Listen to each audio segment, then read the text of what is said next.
Hi there, LinkedIn family. Jonathan here from Some Talented People again. Following on from my last video, I hope I do these in order. Following on from my last video, this is about SLAs. Now, anyone who's dealt with anything that you lease or in the corporate world will be familiar with service level agreements. And they are contracts which protect you so that you get the service you require.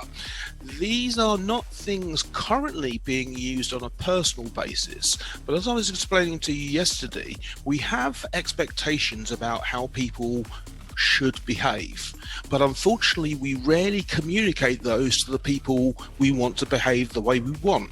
And so what happens is we get upset because something happens which does not meet our expectations. Problem being, if you don't tell people what your expectations are, how can they possibly know?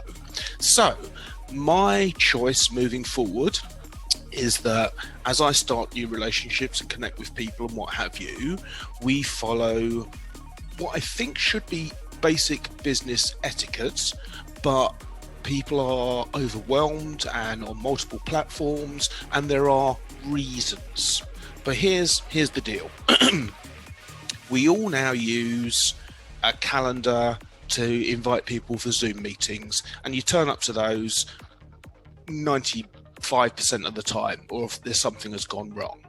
The same follows through about your attitudes to all aspects of work. So I can't tell you what your standards are and what service level or standards level you expect. But for me, for example, 6 o'clock Friday night, email gets turned off. Monday, 8 o'clock it gets turned on. Anything during the weekend gets binned. I turn my phone off at 9 o'clock. I don't give a shit. You ain't phoning me. I'm not as bad as I used to be, but if I call someone and leave a message or what have you, this is what I used to do. If they hadn't called me back within a day, I'd delete their number, because I'm like, you haven't got anything I want. Screw you. I'm not as bad as that these days, but essentially I think it is courteous and professional to respond to a phone call within at least 24 hours, unless you're dead. Don't be dead, but respond to phone calls.